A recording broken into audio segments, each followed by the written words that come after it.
As a New York Mets fan, I know what it's like to live season after season with immense disappointment in your team. But at a certain point, you can't really blame the team anymore. You have to look at management as you watch them spin their wheels, continue to fail over and over, and convincing themselves that something's going to change with them in charge. Sounds familiar, right? Yep, that's Xbox. The same team that just shut down 4 studios and announced a brand new controller alongside it. It's unbelievable at a certain point. This is a company that already had a rough start to the year with thousands of layoffs, but they continue in this bottomless pit to find new lows that even at their worst points, I couldn't even imagine. Just when you think, all right, they cleaned out house at the top of the year, that was awful, but hopefully this sets them up for the future. They shut down not 1, not 2, not 3, but 4 studios. It reminds me of an interesting article from gamesindustry.biz, which was talking about how 2023 was the year of layoffs. But 2024, that's the year of studio closures, said some anonymous executives. Gee, I wonder who warned them of that. Tango Gameworks, gone. Arcane Austin, gone.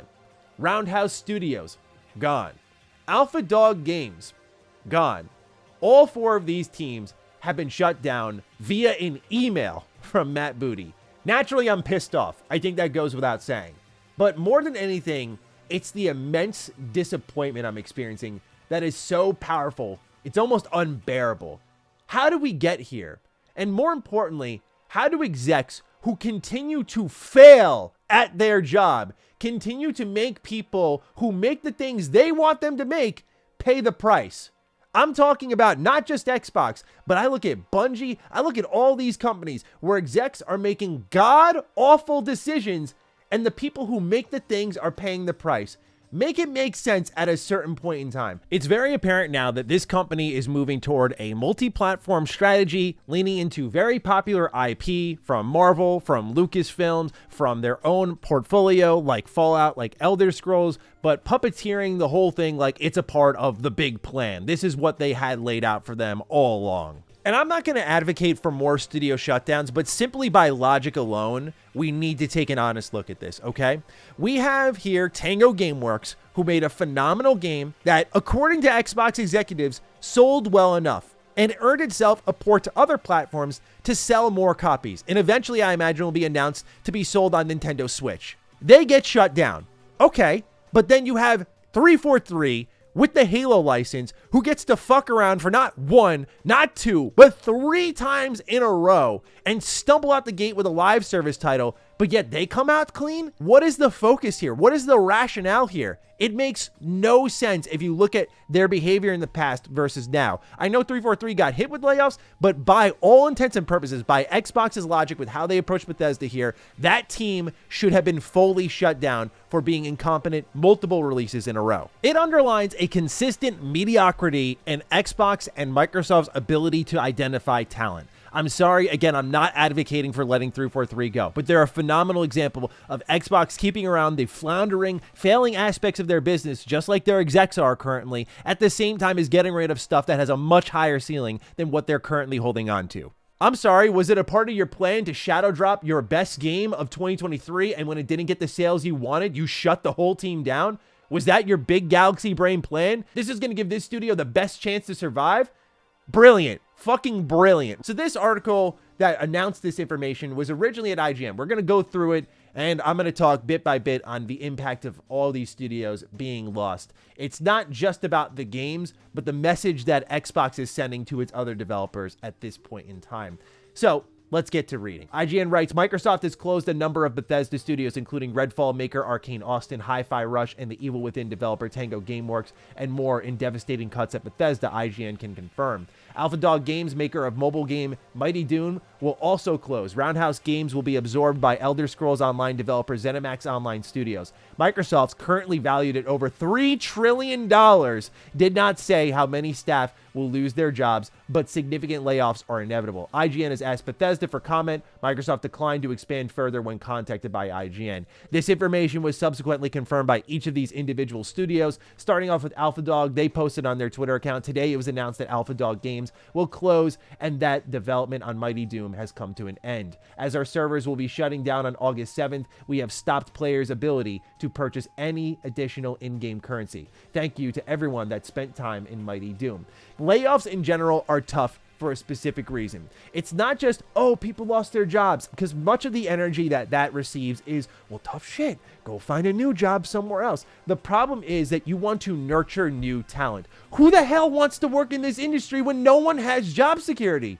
Who wants to work here? Really? Be honest with yourselves. That's the problem beyond the sudden layoffs and the immediate impact. It's the future impact. Anyone who has an aspiration to work in game development sees this happening constantly for multiple years straight. Why would you ever want to get involved in that? I want to be a programmer. These games inspire me. But you see, this is how the people who make the games are treated.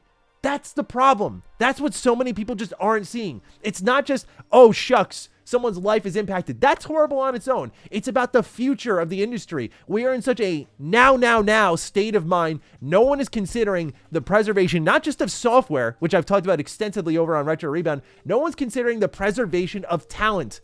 Maintaining the people who work here now who can inspire and invite others to get involved in what could be a fantastic industry. That is the problem. Let's continue reading. On Redfall, the disastrous vampire co-op game will now not receive promised updates, including an offline mode and new character DLC, as Microsoft has ended all development on the game.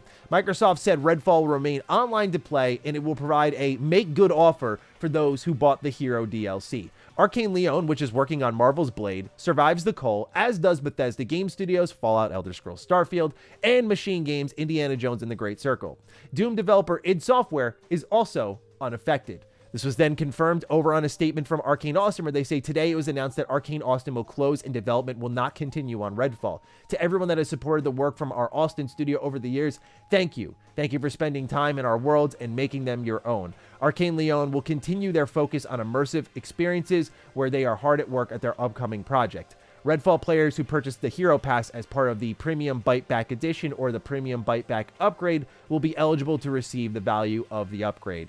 While there will be no further updates, Redfall servers will remain online for players to enjoy. Dingabakaba, studio head at Arkane Leon, sounded off in a Twitter thread, not only talking about how horrible this is, but saying to any executive reading this, friendly reminder that video games are an entertainment/cultural industry, and your business as a corporation is to take care of your artists/entertainers and help them create value for you. While also calling it a gut stab, saying Leon is safe, but that you should hear the stories of these developers from all of the layoffs. Tango Gameworks also confirmed their closure, saying today it was announced that Tango Gameworks will close. Thank you to everyone that explored the worlds we created. Hi-Fi Rush, along with Tango's previous titles, will remain available and playable everywhere they are today. Now, obviously, this isn't a laughing matter, but you want to know what's really funny about this? According to Xbox executives, when my buddy Jez Corden posted what exactly determines success for an Xbox game these days. Hi-Fi Rush, as far as I know, had no physical version, no marketing, no multiplayer. If Xbox is pressuring ZeniMax to deliver sales of a game, maybe it shouldn't put so much emphasis on Xbox Game Pass. What's the goal here? To which Aaron Greenberg, who is a marketing director at Xbox, said, Hi-Fi Rush was a breakout hit for us and our players in all key measurements and expectations. We couldn't be happier with what the team at Tango Gameworks delivered with this surprise release. Yeah, bull fucking shit, dude. Seriously? That's your breakout hit? Here's the thing, man. Okay, this is the Diamond Studio that's getting the worst of it, right? I think people will rationalize what's going on with Arcane Austin. I got my own bars for that, but I want to talk about Tango Gameworks. The main thought to me when I saw this news is Xbox will deeply regret this one day. No doubt about it in my mind. This is the company that has gone on record a number of times saying, we're seeking talent from the East. We're looking at Japanese studios. We are hoping to acquire Japanese studios. Bro, you shut down your only Japanese studio that you inherited. And by the way, they delivered your best game of 2023. What the fuck are we doing? What are we doing? Make it make sense, dude. It's unbelievable, the mismanagement here. This is a company that, I get it, because what it's looking like here is we're focusing on Fallout, Elder Scrolls, Starfield, and we're focusing on big IP like Blade, like Doom, like Indiana Jones, like the big blockbusters, The Outer Worlds 2. These are the big focuses for Xbox now. But you need studios that make your prestige pieces, your in the cuts, your diamonds in the rough, because they are going to create new fans. To me, the message here is like they're done trying in Japan. I don't see any level of rationale where you go, hey, we're still trying to crack through in Japan, and you shut down your only studio that is in Japan, that is very good, and that had a very bright future, and just delivered a hit that people loved. And by the way, by merit of your own decision making, you may have set the game up for failure. Instead of shadow dropping it, you could have even put it in the Game Awards the year before, where everyone was losing their mind because they had nothing. In a year that was barren, Xbox had nothing in 2022.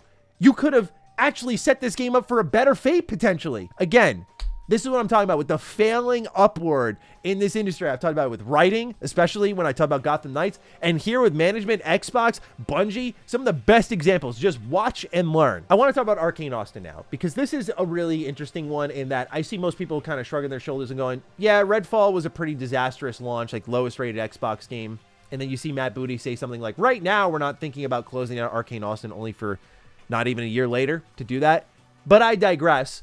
We have this situation here where Arcane Austin is kind of getting the shoulder shrug. Like, yeah, they delivered a bad game, and that's what happens. I look at this as one of the most unfortunate losses in this. Not because I'm one of those Redfall defenders. Many people know I don't like the game at all. However, this was a game that was forged during an era at Bethesda that was very against their core identity. They make single-player games, and they were forcing their single-player studios to make live service games. So you got Fallout 76, you got Wolfenstein Youngblood, and you got Redfall. Redfall being the last of that entire era. After delivering a game like Prey, if we are to believe the reports of Jason Schreier, 75% of the original talent from that game had fled the studio because of Redfall. So much of the original talent that was there with Arcane Austin was not the same ones who made Prey. Still, the people reason left Arcane Austin is because they went against their DNA. And if anyone deserved a second chance, just like Bethesda Game Studios, just like what we got with Machine Games, where now they're making Indiana Jones, Arcane Austin deserved the same fate. Because Xbox has gone on record of admitting that they didn't pay close enough attention to what was going on with Arcane Austin. And while I don't know, unless you threw a number of years at Redfall, what was going to save that game, so I'm not going to put every ounce of that on Xbox. But again, the oversights, the mismanagement, and you led them right down into the valley of death. I know it's easy to be naive and sit here and go, well, give them a chance, Xbox. They got more money than God himself. Like, of course, it's easy to sit here and think that and spout that. But truly, I think there is a level of optics that Xbox should be considering here that doesn't look good at all. And all it shows is lots of things I'm bringing up here and showing you in this video have been inconsistent. You should never trust the word of Xbox, but now you simply cannot afford to ever trust the word of Xbox, because all that has happened here has flown in the face of prior comments. Let's read this stupid ass email here where they write, in an email to staff sent by Matt Booty, head of Xbox Game Studios, Microsoft blamed the cuts on a reprioritization of titles and resources. The email, verified by IGN, is below. Today, I'm sharing changes we are making to our Bethesda and ZeniMax teams.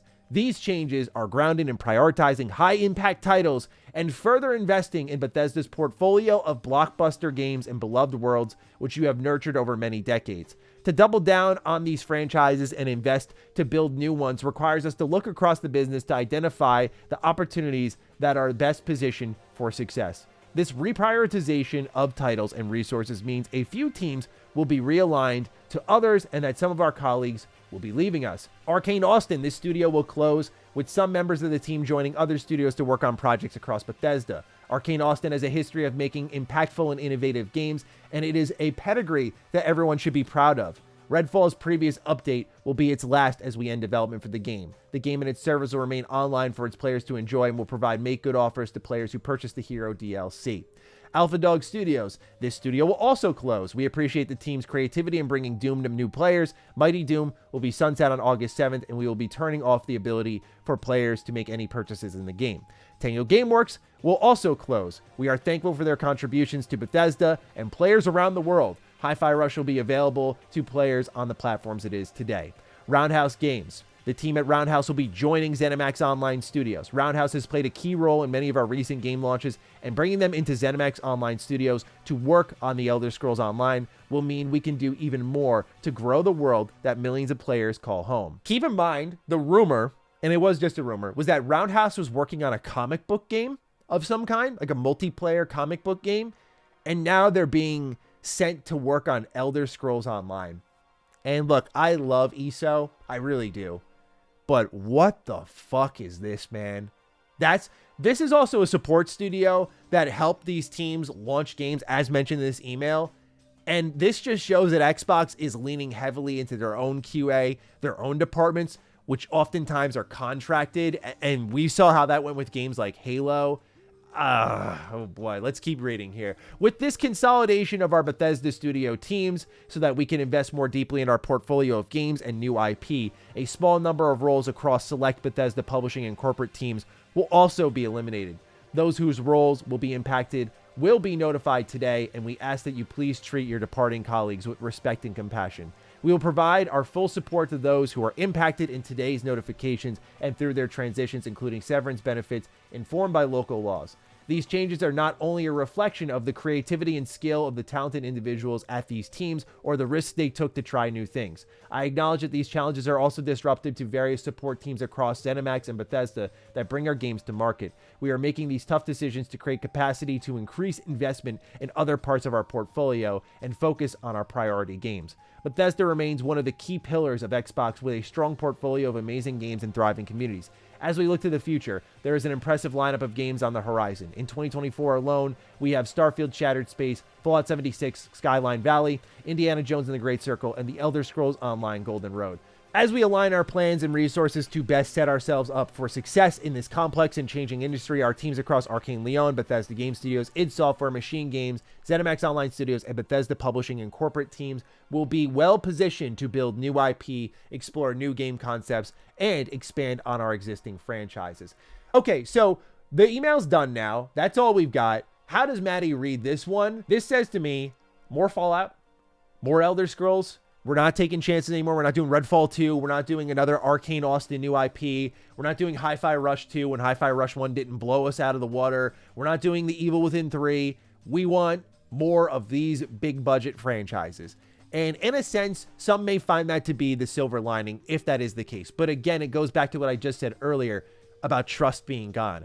I can't trust that they'll do it well. I can't trust that they're going to manage that well. I can't trust that they're going to manage the teams that are working on these well. I can't trust that they're going to do any quality assurance for them based on Redfall and how they responded to that situation. There is no trust. So while some may find it as a silver lining, right now I can't take anything good out of this. Could it be exciting to see more Fallout and more Elder Scrolls finally? Of course. But I think at the cost of what they're claiming to do here, which is creating new IP, with who? Those were the teams, in my opinion, that were designed to make new IP. Tango was to make new IP. Arkane had to make new IP. I don't think they could have just picked up a Prey 2 all these years later. Maybe they could have. Maybe they could have got away with that. I think that those are two teams that were definitely going to be nurtured to make new IP. So is Bethesda Game Studios going to make one? They're already burdened. We have id working on Doom or Quake. They can't do it. Machine Games is working on Indiana Jones, and their last game was really a co-developed effort, but before that, like 2017, they can't do it. Who's going to do this? ZeniMax Online Studios is huge, and they're apparently working on a new IP. At least that makes some sense, folding Roundhouse in. I can understand that, even if it's extremely unfortunate. At least I see some rationale in that. But nothing here makes sense to me in like how they're going to accomplish their goal. And it goes back to what I think it's always been. Lip service. That's all it is. It's lip service, and I don't think they mean shit of what they're saying here. So yeah, extremely disappointing news. And this week's Defining Duke will be a hoot. That's for damn sure. But we'll get to the extensive conversation there where Cog will join me as always. And look forward to seeing you all there. Hear what you have to say in the comments. Please fire away. Hopefully this was a little bit cathartic for you. It was certainly cathartic for me to get a little bit off my chest because it's just like, come on, man. Nonetheless, ladies and gentlemen, take excellent care of yourselves, and I'll see you in the next video. Stay sexy, stay active. I love you all. Peace.